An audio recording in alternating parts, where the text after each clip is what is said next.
The Helios Deep Space Monitoring Station wasn't supposed to pick up anything unusual that night. For 15 years, it had dutifully tracked the same distant stars, recorded the same electromagnetic pulses, and logged the same cosmic background radiation. Dr. Sarah Chen had worked there for 7 of those years, and she'd grown accustomed to the comfortable monotony of space observation. But on a cold December morning in 2157, everything changed. The signal came in on frequencies that shouldn't have existed, mathematical impossibilities that made their most advanced quantum computers stutter. At first, Sarah thought it was a glitch. Then she realized she was watching an alien probe die. The object was small, barely larger than a car, and it was bleeding energy in ways that defied physics. Its erratic descent through Earth's atmosphere painted a trail of quantum distortions across their monitors. When it finally crashed in the Atacama Desert, it left behind not a crater, but a perfect sphere of untouched sand, as if space itself had gently cradled its landing. Within hours, Sarah found herself on a hypersonic transport to Chile, accompanied by a team of the world's leading physicists and a small army of military personnel. The probe sat in the desert like a piece of liquid mercury, its surface rippling despite the absolute stillness of its structure. But it was what they found inside that changed everything. It's some kind of recording, Dr. Marcus Webb, their lead xenolinguist, announced after 3 days of non-stop analysis. But it wasn't meant for us to find. This probe was damaged, possibly in a conflict. Its internal security protocols are failing. The translation came through in pieces, fragments of conversations, and data streams from something called the Galactic Concordat. Earth had heard nothing from them because they hadn't wanted to be heard. The truth was simultaneously fascinating and terrifying. Humanity had been under quarantine for the past century. They're afraid of us, Sarah realized, poring over the translated data streams. Not because we're dangerous, but because we're unstable. The logs painted a clear picture. The Concordat, a coalition of over 300 spacefaring civilizations, had been watching Earth since humans first split the atom. They'd observed every war, every technological breakthrough, every step into space, and they'd decided that humanity was too unpredictable, too quick to adapt and change, to be allowed into their carefully ordered galaxy. The quarantine was elegant in its simplicity. No signals were allowed to reach Earth that might indicate the presence of alien life. Any human transmissions that managed to reach into deep space were carefully masked by artificial cosmic noise. Earth's solar system had been effectively placed in a bubble of enforced ignorance. But the probe had changed everything. Its damaged systems had revealed not just the existence of the quarantine, but crucial details about how it was maintained. The Concordat's technology, while incredibly advanced, relied on principles that were fundamentally different from Earth's emerging quantum science. Look at this. Sarah pointed to a sequence of data that had caught her attention. Their entire defense network, their communication systems, their quarantine technology, it all operates on the same underlying principles. They've optimized their technology so completely that they've made it predictable. General Helena Martinez, the military liaison to the project, leaned forward. Are you saying they have a weakness? Sarah's fingers flew across her holographic interface, pulling up more data streams. Not exactly a weakness. More like a blind spot. They've advanced so far in one direction that they've lost the ability to see alternatives. Their technology is incredibly sophisticated, but it's all built on the same foundation. The implications were staggering. Humanity, in its unstable development, had been exploring quantum mechanics in ways the Concordat had never considered. Earth's scientists had been stumbling around in the dark, but in doing so, they'd found paths that the aliens had never thought to explore. We need to take this to the Global Defense Council, Martine stated, her voice firm. But we need something concrete, something that proves we can turn this knowledge into an advantage. Sarah stared at the rippling surface of the probe, its quantum fields intersecting in ways that challenged everything she thought she knew about physics. I think, she said slowly, I might have an idea, but you're going to think I'm crazy. Martinez smiled grimly. Doctor, we just learned that we're being quarantined by an alien federation because we're too unpredictable. I think we're well past worrying about crazy ideas. As Sarah began to explain her theory, none of them could have known that they were about to change humanity's place in the galaxy forever. The quarantine had been meant to contain humanity's chaos. Instead, it had forced humanity to develop in ways that would shake the very foundations of the Concordat's power. The silent protocol was about to begin. The problem with changing the laws of physics, Dr. Sarah Chen discovered, was that physics tended to object rather strongly. Her laboratory at the Quantum Research Facility in Geneva had become a graveyard of failed prototypes and burnt-out quantum processors. But with each failure, they got closer to something revolutionary. The Concordat's entire network operates on what they call harmonic resonance fields, Sarah explained to the assembled team of international scientists. The holographic display behind her showed the intricate patterns they'd extracted from the probe's data. It's elegant, sophisticated, and completely blind to quantum entanglement on the scale we're working with. Dr. Yuki Tanaka, her primary collaborator, stepped forward.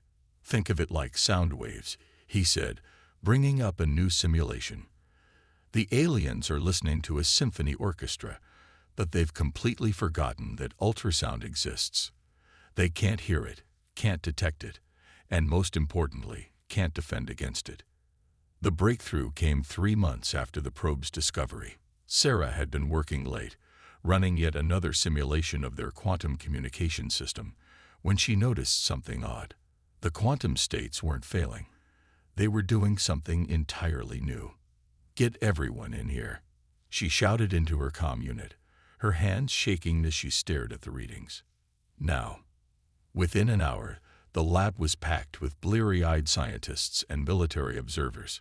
General Martinez stood at the back, her arms crossed, watching intently as Sarah pulled up the test results. We've been trying to force our quantum signals to behave like traditional communications, Sarah explained, her excitement making her words tumble out faster than usual. But look what happens when we let them follow their natural patterns. The simulation showed their quantum signal weaving through the Concordat's defense network like a ghost through walls. It wasn't just undetectable. It was using the aliens' own technology as a transmission medium. Their harmonic fields actually strengthen our quantum signal, Yuki added, his usual calm demeanor cracking with excitement. It's like we're whispering in frequencies they've forgotten exist. The implications were staggering. Earth could potentially deploy technology that would be completely invisible to the most advanced alien detection systems. But they needed to think bigger.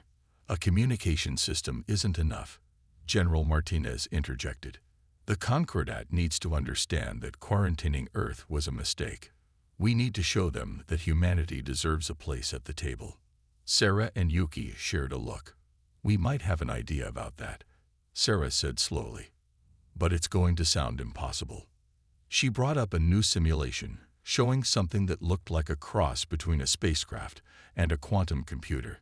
We call it the Ghost Fleet Protocol. Imagine ships that don't just communicate through quantum channels, but exist in quantum states themselves. The room fell silent as the implications sank in.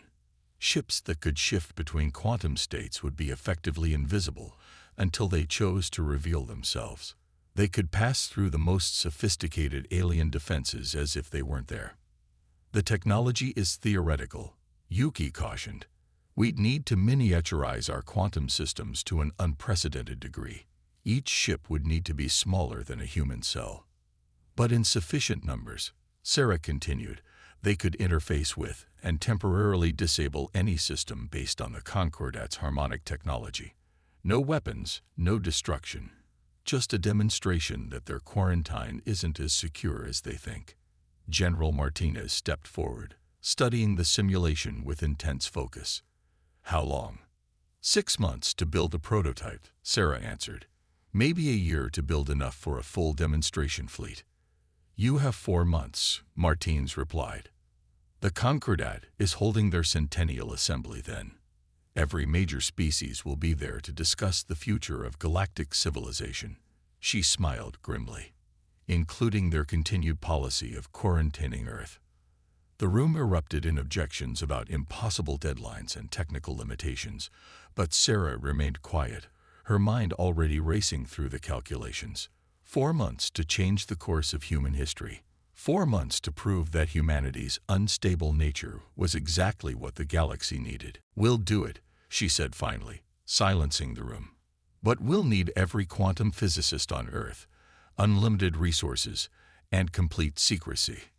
"Done," Martins replied without hesitation. "Just make sure your ghost fleet works. We get one chance at this. If we fail—" "We won't," Sarah interrupted, her voice firm. "The Concordat thinks they've contained humanity's chaos. They're about to learn that chaos can be the most powerful force in the universe." As the team dispersed to begin their work, Sarah stayed behind, staring at the simulation of their quantum ships. They would be beautiful in their own way, she thought. Billions of microscopic vessels, dancing through quantum states, carrying humanity's message to the stars. We will not be contained. The launch facility, buried deep beneath the Atacama Desert, bore little resemblance to traditional spaceports. There were no massive rockets, no towering gantries, no thunderous countdown sequences. Instead, the heart of humanity's greatest technological achievement fit inside a vessel barely larger than a shipping container. "Hard to believe this little thing is going to change everything," Dr. Yuki Tanaka murmured, running his hand along the silvery surface of what they dubbed the Genesis vessel. The ship's quantum-processed hull seemed to shift under his touch, like disturbed mercury. Sarah checked the final diagnostics on her holographic display. 4 trillion quantum ships, each one smaller than a human cell, all waiting to be unleashed. She smiled tiredly. Not bad for 4 months of work. The Genesis vessel would appear to the Concordat as a simple diplomatic ship, carrying Earth's formal petition to end the quarantine. Its true payload, however, was far more revolutionary. An ocean of microscopic quantum vessels, each one capable of shifting between normal space and quantum states at will. General Martinez strode into the launch bay, accompanied by representatives from Earth's Unified Defense Council. "Status report. Final checks are green," Sarah replied, bringing up the mission parameters. "The quantum cascade is stable, all ships are synchronized, and the camouflage systems are functioning perfectly. As far as the Concordat sensors are concerned, this is just another futile attempt at breaking quarantine." "And the targeting systems?" Yuki stepped forward. "We've mapped every harmonic frequency used by the Concordat's defense network. The moment we activate the Ghost Fleet, they'll be able to temporarily disable any system operating on those frequencies. No permanent damage, just a very dramatic demonstration." The next few hours passed in a blur of final preparations. The Genesis vessel was loaded into its launch cradle, its systems humming with barely contained quantum energy.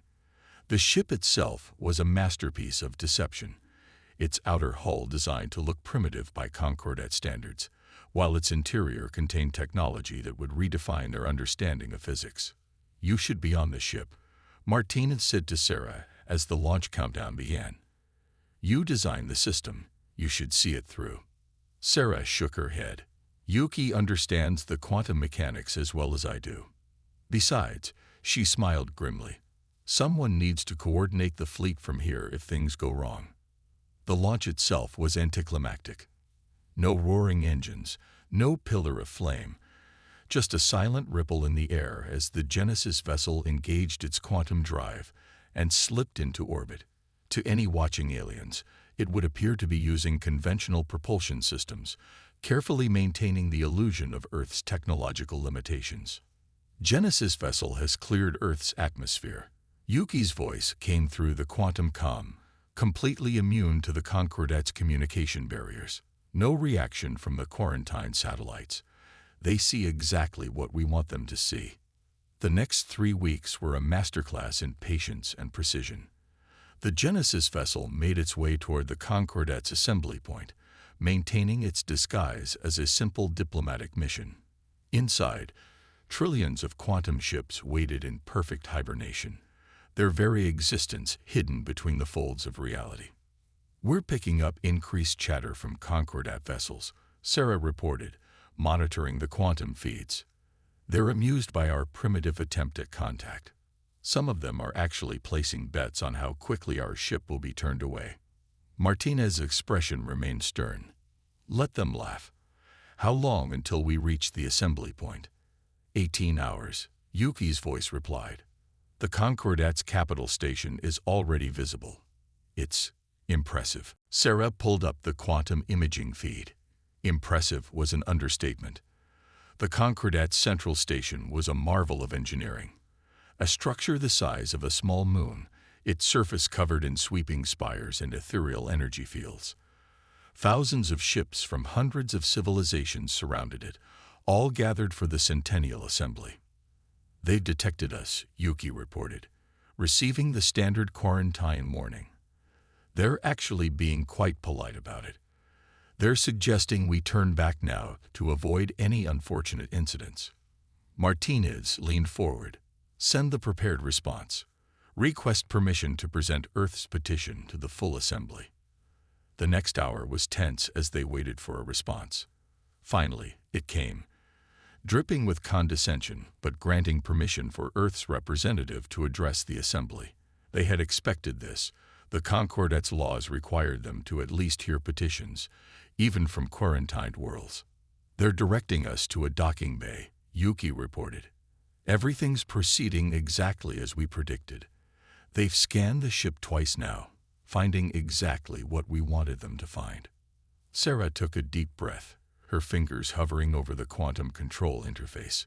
Years of work, the combined efforts of Earth's greatest minds, and humanity's future in the galaxy, all of it coming down to the next few hours. "Remember," Martinez said quietly, "we're not here to start a war. This is about earning respect, about proving that humanity deserves a voice in galactic affairs." Sarah nodded, watching as the Genesis vessel approached the massive station. "They quarantined us because they thought we were too unpredictable, too chaotic. They're about to learn that chaos isn't always a weakness." In the silence of space, humanity's ghost fleet waited, poised to rewrite the rules of an empire that had never bothered to look between the quantum shadows. The real question was, how would the Concordat react when they realized that the cage they'd built around Earth had actually been a crucible, forcing humanity to evolve in ways they could never have predicted? They were about to find out. The Concordat's assembly chamber was a testament to the power of advanced civilization, a vast amphitheater suspended in an artificial quantum field where representatives from hundreds of worlds gathered to shape the destiny of the galaxy. Yuki stood at the petitioner's podium, appearing appropriately humble in his Earth-made diplomatic attire, while the assembled aliens regarded him with barely concealed disdain. "The human delegation will now present their petition," announced the High Speaker, a towering crystalline being whose form shifted between solid and energy states. "Though we remind the Assembly that Earth remains under quarantine due to their demonstrated instability and technological immaturity." In the control center back on Earth, Sarah's fingers danced across her quantum interface. "All Ghost Fleet units are in position," she whispered into her quantum comm. "Ready on your signal, Yuki." The plan was precise, timed to the microsecond. As Yuki began his prepared speech about Earth's peaceful intentions, trillions of quantum ships were silently spreading through the station's systems, positioning themselves near every critical component.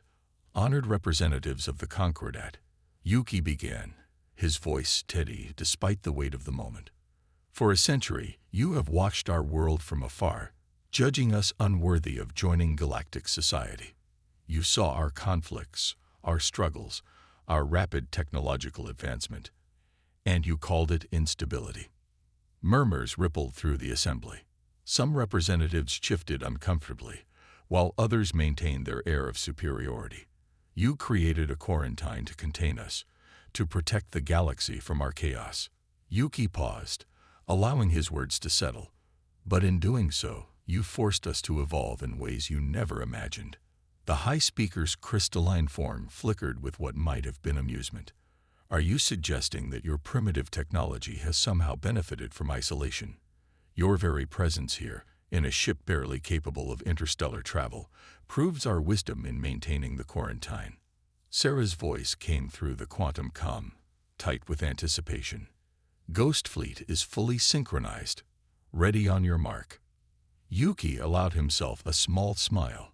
Actually, honored speaker, we're here to demonstrate exactly how that isolation has shaped us. He pressed a small quantum trigger concealed in his sleeve. Now, for a moment, nothing seemed to happen. Then, one by one, every system in the massive station began to shut down. The artificial gravity fluctuated. The quantum fields containing the atmosphere flickered. Communication systems went silent. Defense grids powered down. Even the personal devices of the assembled representatives stopped functioning. Panic erupted in the chamber as the representatives realized that something impossible was happening. Their most advanced technology, the product of millennia of development, was being systematically disabled by an unseen force. What you're experiencing, Yuki announced calmly over the growing chaos, is a demonstration of quantum state manipulation on a scale your scientists believed impossible. Every system in this station is now under the temporary control of our Ghost Fleet. Billions of quantum state vessels smaller than your sensors can detect. The High Speaker's crystalline form had frozen in shock. Impossible. Our defensive systems are the most advanced in known space.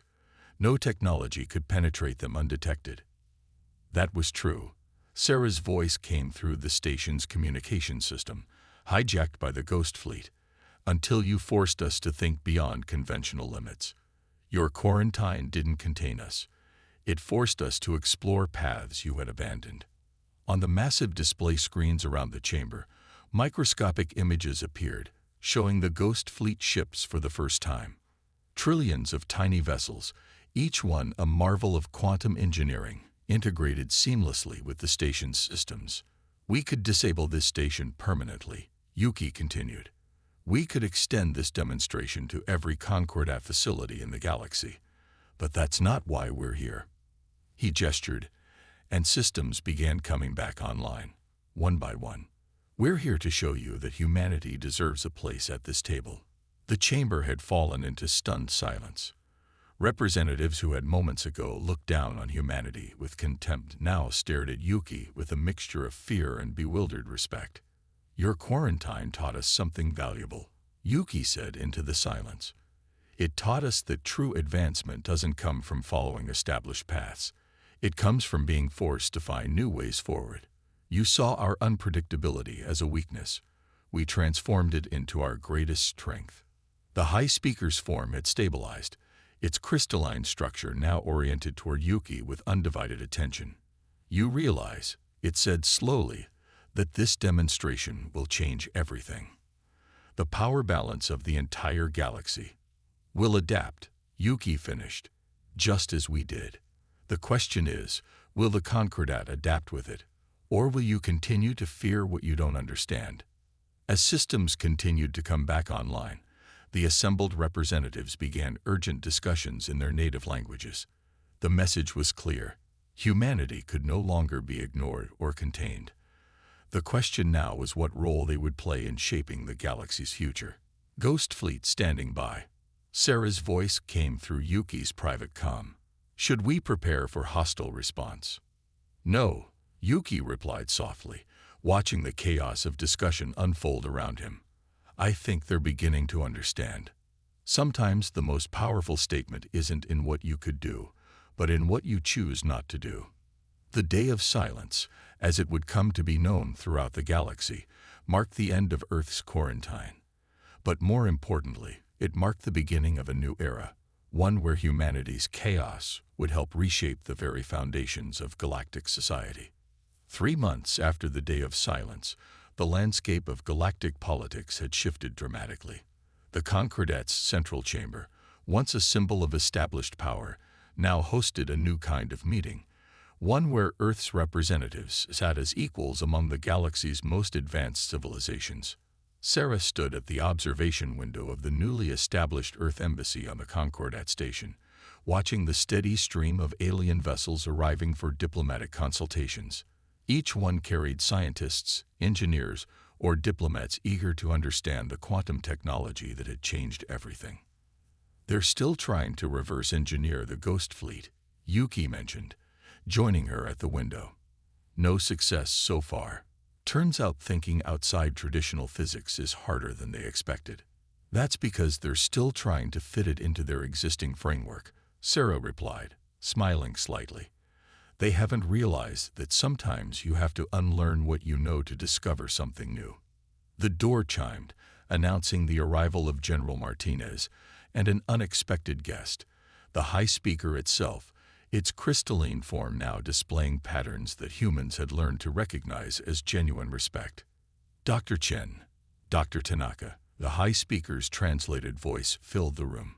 "The Concordat's Science Council has finished their initial review of the quarantine protocols. I believe you'll find the results illuminating." The holographic display activated, showing centuries of data about Earth's isolation. But it wasn't the quarantine itself that drew their attention. It was the reason behind it. "We were wrong about the nature of your instability," the high speaker admitted. "We thought we were protecting the galaxy from chaos. Instead, we were preventing it from evolving." The data showed something remarkable. During Earth's century of isolation, the rate of technological advancement in the Concordat had slowed dramatically. Without external challenges, without exposure to different ways of thinking, the galactic civilization had begun to stagnate. "Your quantum technology wasn't just a demonstration of power," the high speaker continued. "It was a wake-up call. The galaxy needs the very thing we tried to contain: the human capacity for finding new paths forward." Martinez stepped forward. "And the other quarantine species, the ones you judged too unstable to join galactic society, being reviewed as we speak," the high speaker replied. "Your demonstration forced us to confront our own prejudices. Perhaps what we call instability is simply evolution in progress." Sarah turned from the window. "That's why you're really here, isn't it? This isn't just about reviewing the past." The high speaker's form shifted in what they now recognized as agreement. "The Concordat has existed for millennia, maintaining order through careful control of technological advancement. But order without growth leads to stagnation. We need chaos. Controlled chaos, perhaps, but chaos nonetheless." "You want us to help integrate the other quarantine species," Yuki realized. "To help the galaxy embrace new ways of thinking." "More than that," the high speaker replied. "We want to establish a new council, one focused not on maintaining the status quo, but on exploring the boundaries of what's possible. And we want Earth to lead it." The implications were staggering. In just 3 months, humanity had gone from quarantined outcasts to potential leaders of galactic innovation. The Ghost Fleet had proved their technological prowess, but it was their approach to problem-solving that the Concordat truly needed. "There will be resistance," Martinez warned. "Not everyone will welcome such dramatic change." "Of course there will be resistance," Sarah replied, turning back to the window. "That's how we know we're pushing boundaries. That's how we grow." The high speaker's crystalline form pulsed with what they had learned to recognize as enthusiasm. "Which is precisely why we need you. Your species doesn't just adapt to change. You actively seek it out. You find possibilities where we see only limits." Yuki smiled. "Chaos theory in action. Sometimes the most stable systems are the ones that incorporate controlled instability." "We accept," Sarah said firmly, "on one condition. The new council operates on principles of collaboration, not control. We share knowledge, we explore together, we grow together." The high speaker's form shifted into the complex pattern that indicated formal agreement. "The age of quarantine is over. The age of evolution begins." As they finalized the details of humanity's new role in galactic affairs, Sarah couldn't help but appreciate the irony. The quarantine that was meant to contain humanity had instead forced them to develop in ways that would now help reshape the galaxy. Their greatest perceived weakness had become their greatest strength. The Ghost Fleet still patrolled Earth's sector of space, not as a threat but as a reminder. Sometimes the most powerful force in the universe isn't the ability to destroy or control, but the courage to think differently, to challenge assumptions, and to find light in the quantum shadows where others fear to look. Humanity had earned more than just a seat at the table. They had earned the right to help build a new table altogether, one where innovation and stability could coexist, where difference was celebrated rather than contained, and where the future was limited only by imagination. The silent protocol had served its purpose. Now it was time for the galaxy to learn a new way forward, together.